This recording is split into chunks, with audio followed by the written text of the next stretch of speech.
अस्सलामुअलैकुम Sindh TV news जी election special transmission में भलीकार मां आहियां जो मेज़बान इशफाक अहमद। नाज़रीन, अॼु राति इलेक्शन जी राति आहे। ईअं सम्झो त सुभाणे इलेक्शन जो ॾींहुं शुरू थींदो। सुबुह 8 बजे खां शाम 5 बजे ताईं इलेक्शन जा जेको टाइमिंग आहे जंहिंमें वोटर पंहिंजो वोट जो हक़ इस्तेमालु कंदा। सुभाणे असांखे ॾिसणो आहे त ईंदड़ 5 सालनि लाइ पाकिस्तान जो अवाम कंहिंखे पंहिंजो हुक्मरान मुंतखब करे थो। केरु ईंदड़ वज़ीर आज़म हूंदो, पंजाब में सियासी माहौल छा थींदो, सिंध में गुज़िरियल 15 सालनि खां हुकूमत कंदड़ पार्टी वरी इक़्तिदार में ईंदी या असांखे माहौल तब्दील थींदे नज़र ईंदो। ख़ैबर पख्तूनख्वा में गुज़िरियल जेका पार्टी हुकूमत में रही उनखे कंहिं हद ताईं कामयाबी मिलंदी ऐं बलोचिस्तान में कहिड़ो सेटअप ईंदड़ 5 सालनि जे लाइ ठही सघे थो। सुभाणे जॾहिं पोलिंग डे जेको आहे उहो शुरू थींदो त 12,85,85,760 वोटर पंहिंजे वोट जो हक़ इस्तेमालु कंदा। जेकॾहिं पंजाब जो अंग खां ॾिठो वञे त 7,32,07,896 वोटर पंजाब में पंहिंजे वोट जो हक़ इस्तेमालु कंदा। अहिड़ी तरह सिंध में 2,69,94,769, ख़ैबर पख्तूनख्वा में 2,19,28,119, बलूचिस्तान में 53,71,947 ऐं इस्लामाबाद में 10,83,029 जेके वोटर आहिनि उहे पंहिंजे वोट जो हक़ इस्तेमालु कंदा। सुभाणे सिनेरियो छा रहंदो, अमन अमान जी सूरत हाल छा रहंदी, वोटर टर्नआउट छा रहंदो, नतीजा कहिड़ा जेके आहिनि उहे थी सघनि था, इन सॼी सूरत हाल ते पाण ॻाल्हाईंदासीं। मूंखे प्रोग्राम में 2 सीनियर सहाफ़ी ऐं तजिया निगारनि जॉइन कयो आहे। सिद्दीक़ साजिद साहब मूंसां गॾु टेलीफोन लाइन ते मौजूद आहिनि। सिद्दीक़ साजिद साहब, बहुत शुक्रिया प्रोग्राम में ज्वाइन करने के लिए। शाकिर सोलंकी साहब स्काइप लाइन ते मौजूद आहिनि। शाकिर साहब, अवां जी वॾी महिरबानी प्रोग्राम में शामिल थियण जे लाइ।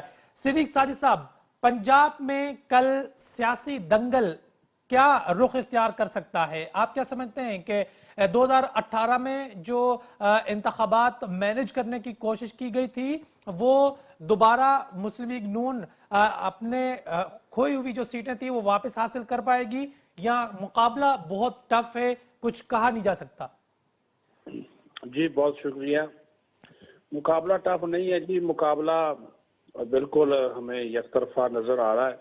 जिनके साथ मुकाबला टफ होना था उनको तो वो बल्ले का निशान नहीं मिला। उनके ज्यादातर लोग जो है वो आजाद लड़ रहे हैं और वो भी एक एक हल्के से तहरीक इंसाफ के जो लोग हैं वो 4-4, 3-3, 4-4 खड़े हैं और हर एक का दावा है कि वो पार्टी का हमायत याफ्ता है। इसका नुकसान होगा तहरीक इंसाफ को और फायदा होगा जो मुखालफीन है या मुस्लिम लीग नून या पीपल्स पार्टी। हाँ, बाज़ जगहों के ऊपर जो पंजाब में पीपल्स पार्टी और नून लीग के दरमियान जो है वो हमें टफ मुकाबला देखने को मिलेगा।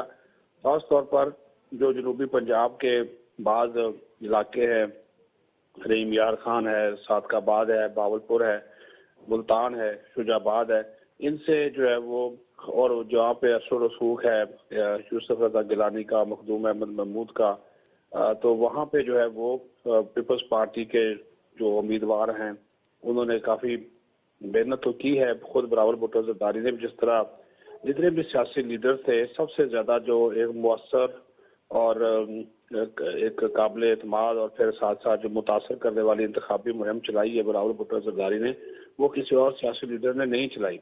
तो मुस्लिम लीग नून का जहाँ तक ताल्लुक है तो वो तो ज़ाहिर है, वो पिछले दिनों आपने देख ही लिया कि उन्होंने तो अपना वज़ीर आज़म अनाउंस भी कर दिया, मुंतखब भी हो गया। जो बड़े बड़े इश्तहारात अखबारात में आए उससे तो उन्होंने अपना तो वज़ीर आज़म अनाउंस कर दिया, वो तो एक तरह का उन्होंने रिजल्ट अनाउंस कर दिया है।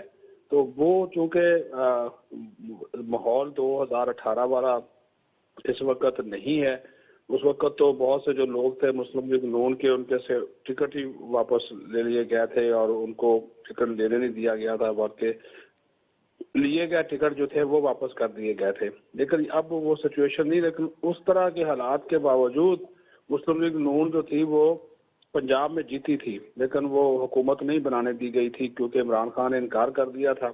उसने कहा था जब तक पंजाब हुकूमत मुझे नहीं मिलती मैं वफाक में भी हुकूमत नहीं बनाऊंगा। तो फिर वो जिस तरह हेलीकॉप्टर चला, जहाज चला, वो आपके सामने है। लेकिन इस वक्त हेलीकॉप्टर और जहाज दोनों जो हैं वो मियां नवाज शरीफ के साथ हैं।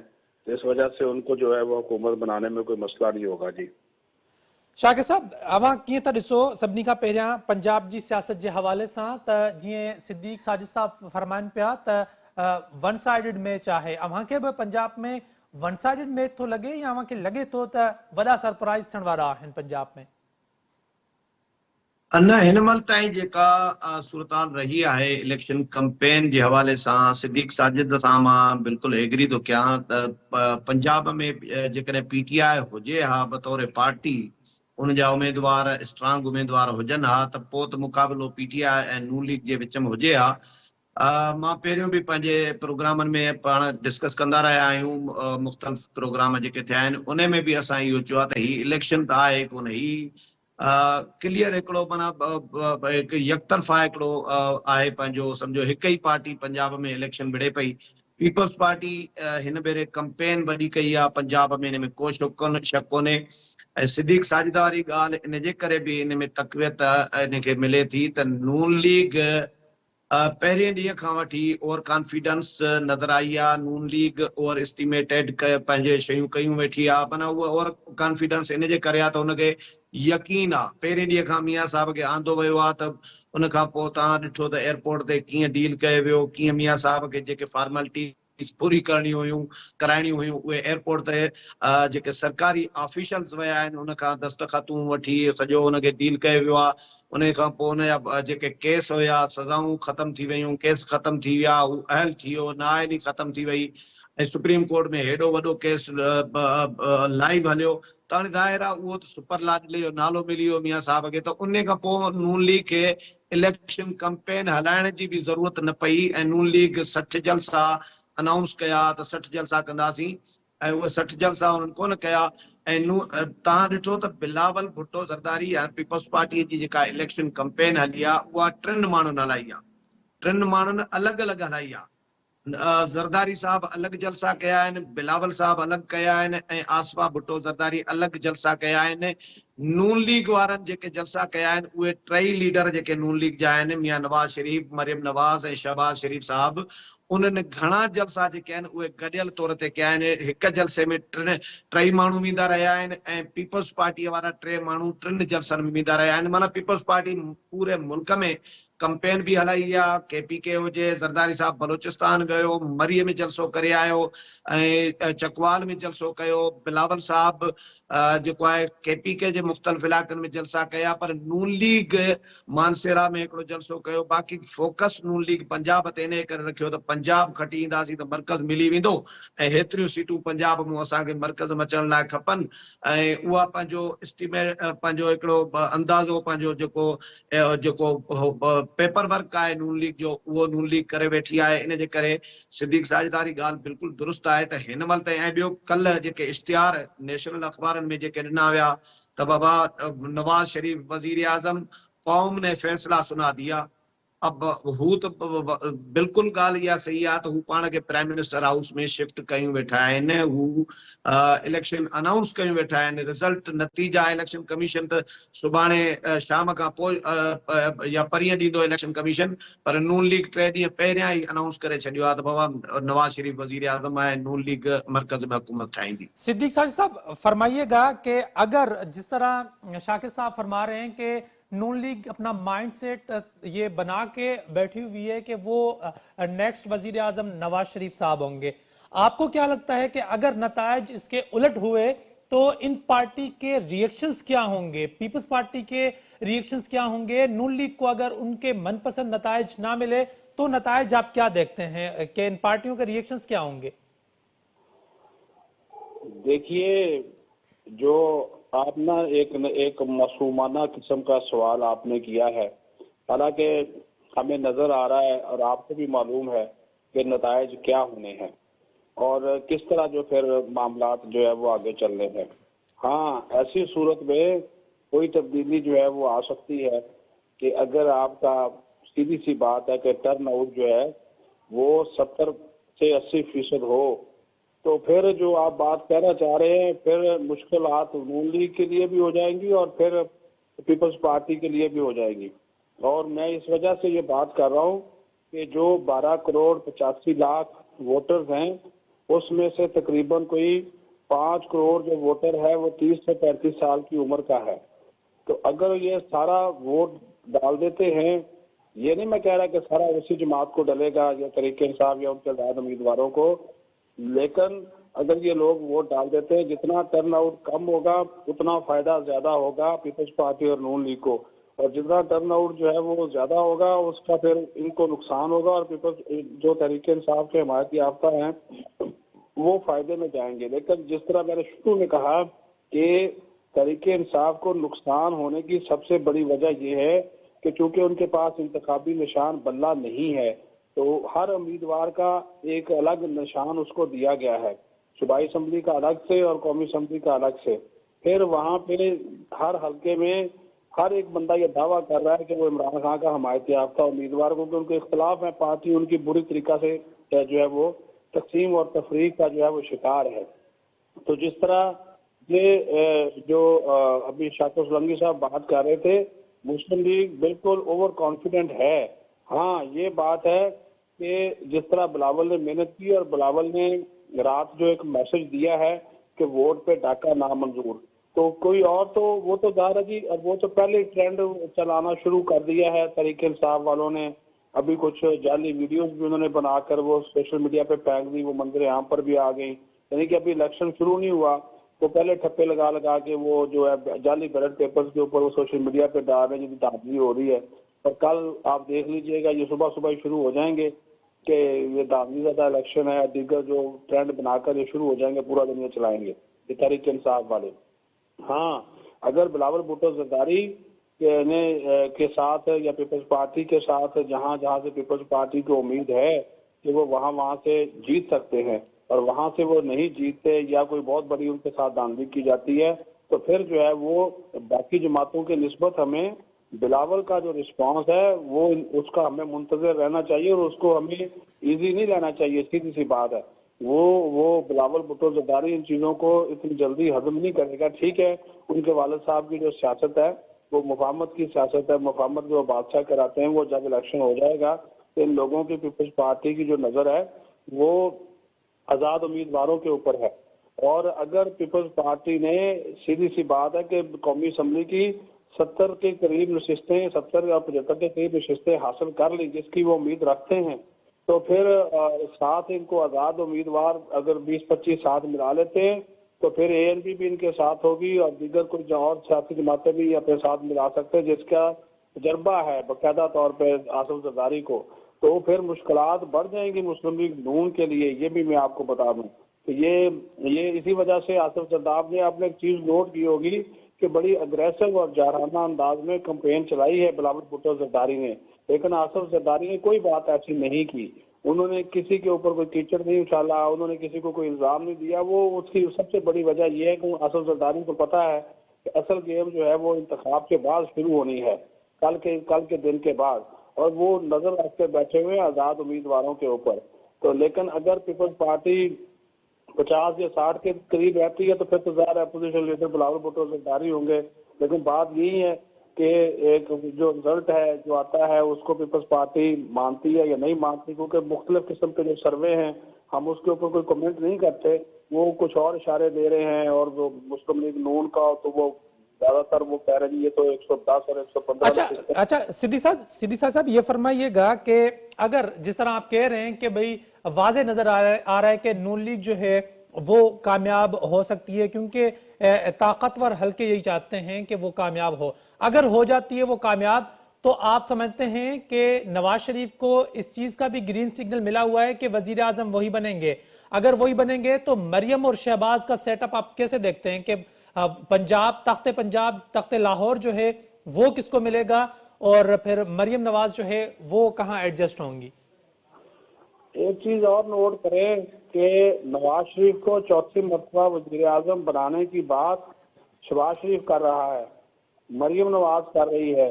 उनकी पार्टी के बाकी लोगों ने पूरे जलसों में ये बात की है।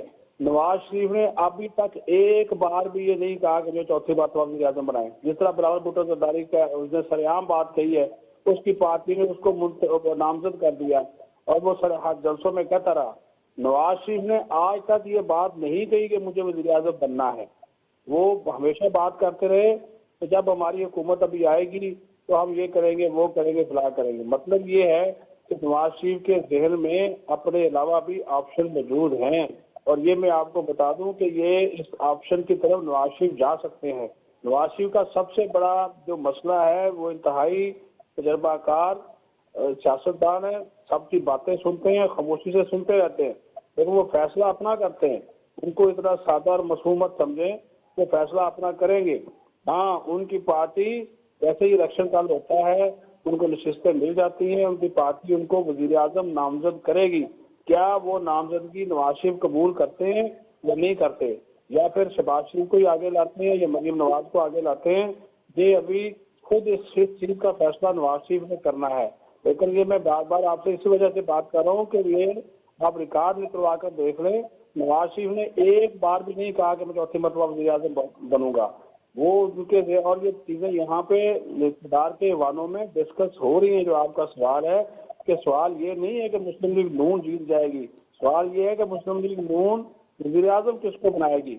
नवाज शरीफ अगर बन जाते हैं तो ये तो कोई अनहोनी बात नहीं होगी, लेकिन नवाज शरीफ अपने अलावा किसके ऊपर हाथ रखते हैं ये फिर जो है वो सरप्राइज होगा। और इसके लिए जो आपने बात की है वो तो ये भी हो सकता है क्योंकि इनके नजदीक दो ऑप्शन है, क्योंकि इन्होंने तो अपनी जो विक्ट्री स्पीच है वो भी तैयार कर ली है नवाज शरीफ ने, जो इन्होंने कल करनी है कि नवाज शरीफ पहले 100 दिन का प्लान देगा और नवाज शरीफ ये कहा जा रहा है कि वो 100 दिन जो है वज़ीर आज़म नवाज शरीफ होगा और उसके बाद वो शहबाज या मरियम को आगे ला सकता है। ये भी एक ऑप्शन है, लेकिन नवाज शरीफ ये देखेगा वो वज़ीर आज़म तब बनेगा। सीधी सी बात है, अगर नवाज शरीफ को जो है वो अक्सरियत सादा मिलती है तो ये अगर अक्सरियत सादा नहीं मिलती और मुस्लिम लीग नून को इत्तेहादियों के साथ हुकूमत बनाना पड़ती है तो फिर शहबाज शरीफ हो सकता है वज़ीर आज़म हो, फिर नवाज शरीफ वज़ीर आज़म जो है वो हो सकता है ना हो।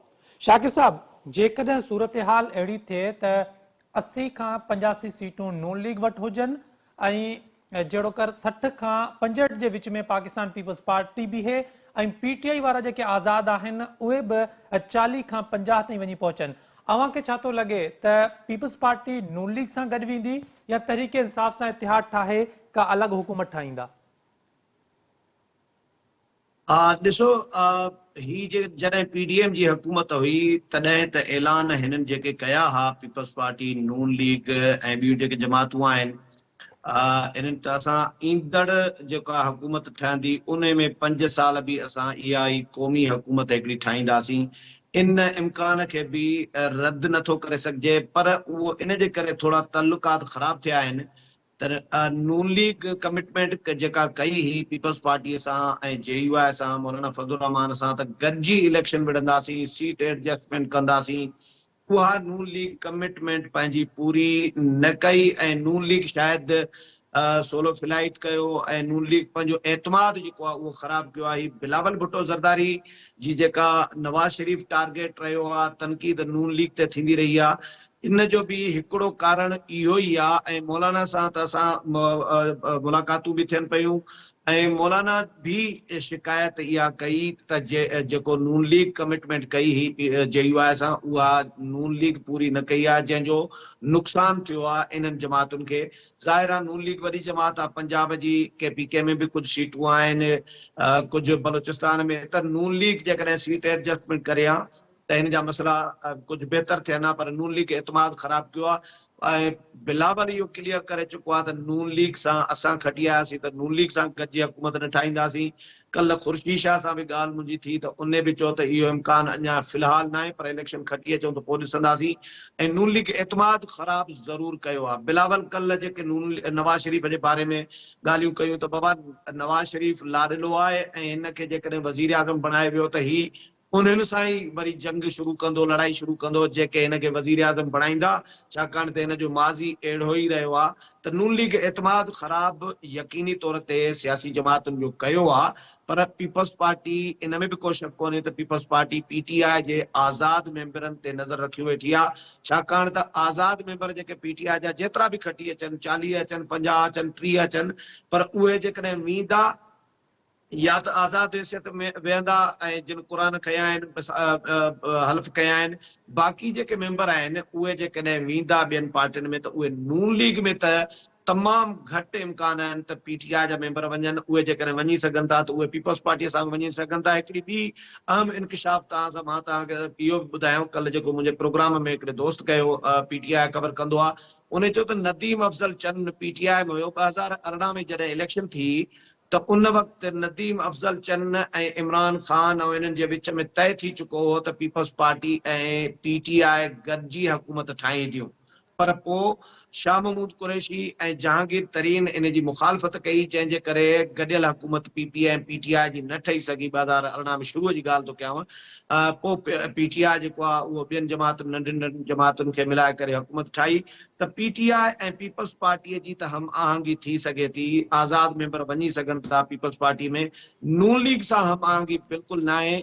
नून लीग सम्झो ज़ाती दुश्मनी जे लेवल ते इमरान ख़ान या PTI या PTI जा जेका लीडर आहिनि उहे नून लीग सां ज़ाती दुश्मनी जे लेवल ते वञी चुका आहिनि। इन करे नून लीग खे जेकॾहिं पंहिंजूं सीटूं मिली थियूं वञनि ऐं कुझु JUI बि सीटूं खणी थी अचे, ऐं जेकॾहिं घणियूं सीटूं ज़ाहिर आहे जेका खणी ईंदी, हिकिड़ी त अंडरस्टैंडिंग आहे नून ऐं PP में मिसाक जमहूरियत खां हटी करे बि त जेका जमात सिंगल लार्जेस्ट जमात हूंदी, इक़्तिदार उनखे हक़ ॾींदा। इहो तव्हां पोएं दफ़े बि 18 में बि ॾिठो त PTI सिंगल लार्जेस्ट पार्टी ठही आई KPK में। त KPK में नवाज़ शरीफ़ सभिनी जमातुनि खे चयो त बाबा हूअ सिंगल लार्जेस्ट पार्टी थी आई आहे त इनखे ठाहिण ॾियो। इनखे 2013 जी ॻाल्हि आहे मुंहिंजे ख़्याल में, 18 जी। जी जी ऐं 2013 उन में वक़्तु नून 13 में उन वक़्तु नून लीग ऐं JUI मौलाना नून लीग चयो त बाबा पाण हुकूमत ठाहियूं। ऐं पोइ नवाज़ शरीफ़ बि इहो पछतायो बि त इहा ग़लती हुई असांजी, त असां हिननि खे मौक़ो ॾिनोसीं। पर हिननि जी पाण में अंडरस्टैंडिंग आहे त जंहिंखे मैंडेट मिले थो उनखे उनजे मैंडेट जो एतिराम कजे, उनखे लीड करण जो मौक़ो ॾिजे, उनखे इहो अख़्तियार ॾिजे त हू जंहिंसां मुज़ाकरात करे कंहिं जमात सां मिली करे हुकूमत ठाहे। त इहो बिल्कुल हिक ॿिए जो बिल्कुल सही था लिहाज़ चो शाकिर एतिरो। साहब, अवां सही था चो। सिद्दीक साहब, मुझे पंजाब के कौमी असेंबली के जो 3 हलके हैं उनके बारे में खुसूसन आपसे पूछना है, आपका तज्जिया मालूम करना है। सबसे पहले बिलावल भुट्टो और अता तारड़ के हलके के बारे में बताइएगा कि वहां पोजीशन कौन सी पार्टी की ज्यादा मजबूत है। दूसरा नवाज शरीफ और यास्मीन राशिद, और तीसरा सियालकोट से ख्वाजा आसिफ और रिहाना डार। इन तीनों हलकों के बारे में आपका तज्जिया क्या है कि यहां सियासी सूरत हाल क्या रहेगी? जिस किस्म के वसाइल और जिस किस्म की सपोर्ट लाहौर में मुस्लिम लीग नून को हासिल है, तो इस तनाज़ुर में तो ये सीट जो है वो अता तारड़ निकालने की पोजीशन में है। लेकिन मुझे जो एक खदशा लाक है कि उसमें आप अंडर एस्टिमेट नहीं कर सकते वो जो तहरीक इंसाफ के हमायत याफ्ता उम्मीदवार हैं ज़हीर अब्बास खोखर, वो जो है वो भी इस हल्के से इलेक्शन लड़ रहे हैं। वो साबिक MNA रहे हैं और उनकी भी उस हल्के में बहुत ज़्यादा जो है वो अप्रोच है। लेकिन जिस तरह मैंने शुरू में कहा कि नून लीग के साथ सपोर्ट भी है इंतज़ामिया की, सीधी सी बात है। और वो जो बातें पिछले दिनों उन्होंने कुछ ऐसे वाकयात देखे, क्योंकि वो जोर लगाए बैठे हैं, तो मुकाबला तो टफ होगा। लेकिन ये दो का मुकाबला नहीं है, बिलावल भुट्टो और अता तारड़ का मुकाबला नहीं है। इसमें आप ज़हीर जो बाज खोखर हैं उनको भी आप जो है उसमें शामिल करें, तो ये तीनों का मुकाबला है। लेकिन अगर ये वसाइल इस्तेमाल नहीं होते और साफ शफाफ इंतखाब पूरे तरीके से हो जाते हैं, तो फिर जो है वो बिलावल भुट्टो जरदारी जो है वो सरप्राइज दे सकते हैं। दूसरी जो आपने बात की सियालकोट की, वहाँ पे ठीक है वो रिहाना इम्तियाज डार जो है वो टफ टाइम दे रही है, लेकिन वो नशिस्त जो है वो ख्वाजा आसिफ निकालने में जो है वो कामयाब जो है वो हो जाएंगे। और इसी तरह नवाज शरीफ जो है हल्का 130 से यास्मीन राशिद चूँकि जेल में है, मुकम्मल तौर पर अपनी जो है वो कंपेन नहीं चला सकें, और नून लीग ने तो वहाँ पे बाकायदा अपने ऑफिस भी खोले और वहाँ पे फिर इस्तेकाम पार्टी अलीम खान की भी उनको सपोर्ट हासिल है।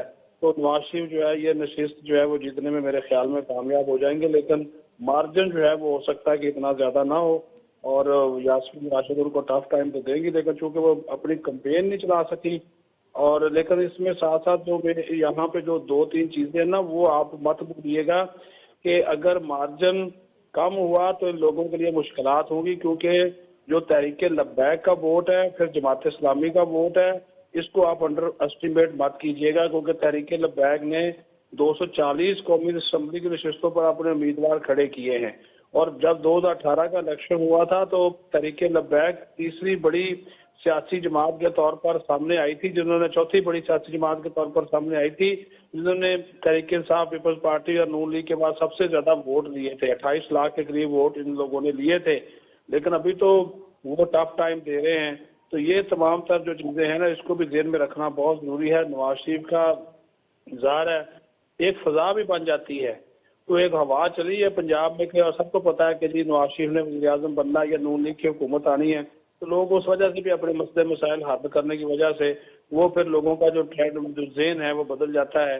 और चूंकि जिस तरह मैंने बताया कि तहरीक इंसाफ की अक्सर लीडरशिप जो है वो जेलों के अंदर है, तो कई उम्मीदवार जेलों में है, इसका नुकसान उनको होगा। शाकिर साहब आखिर में यो ॿुधाए जो त इस्लामाबाद में शुएब शाहीन साहब जो आहिनि पाकिस्तान तहरीक इंसाफ या आज़ाद खणी चो उन्हनि जो मुक़ाबलो आहे। इस्लामाबाद में अव्हांखे सियासी माहौल छा पियो नज़र अचे? छा हिते बि नून लीग सां हुकूमती मशीनरी गॾोगॾु पई हले या अव्हांखे लॻे थो त हिते जेकॾहिं आज़ाद मुक़ाबला थिया त आज़ाद जेके PTI जा आज़ाद उम्मीदवार आहिनि उहे सरप्राइज़ ॾींदा नून लीग जे उम्मीदवारनि खे? ॾिसो मुंहिंजो ख़्यालु आहे त हिते बि पोज़ीशन क्लियर ज़्यादातर क्लियर ई आहे, नून लीग जे हक़ में ई आहे, छाकाणि त शुएब शाहीन पहिरियों दफ़ो इलेक्शन विढ़े पियो। PTI जो वोट बैंक इस्लामाबाद में ज़रूर आहे, PTI जा MNA भी मुंतखब थिया, पर शुएब शाहीन कमज़ोर कैंडिडेट आहे PTI जो। PTI जे करे जेकॾहिं हुनखे कुझु वोट मिलिया त उहे ज़रूर मिलंदा, पर शुएब शाहीन जा पंहिंजो वोट बैंक कोन्हे। उन हिते जेके नून लीग जा कैंडिडेट आहिनि, पीपल्स पार्टीअ जा कैंडिडेट बि बिल्कुलु कमज़ोर आहिनि ऐं नून लीग जा जेके कैंडिडेट आहिनि उहे पहिरियां बि MNA रहिया आहिनि, ॿई MNA रहिया आहिनि ऐं उहे उन्हनि जी कंपेन जेका आहे उहा बि तमामु घणी असां हलंदे ॾिठी आहे ऐं PTI कंपेन बि उहा हिते असांखे नज़र न आई आहे। त बाक़ी इंतिज़ामी मशीनरी जीअं पंजाब में या लाहौर में नून लीग खे सपोर्ट कंदी नज़र आई आहे या जेके शिकायतूं कंप्लेंट्स ईंदियूं रहियूं आहिनि अहिड़ी हिते न रही आहे इस्लामाबाद में, पर उनजे बावजूदि इस्लामाबाद में घणे हद ताईं जेका आहे पोज़ीशन क्लियर आहे ॿिन्ही टिनी हल्कनि ते।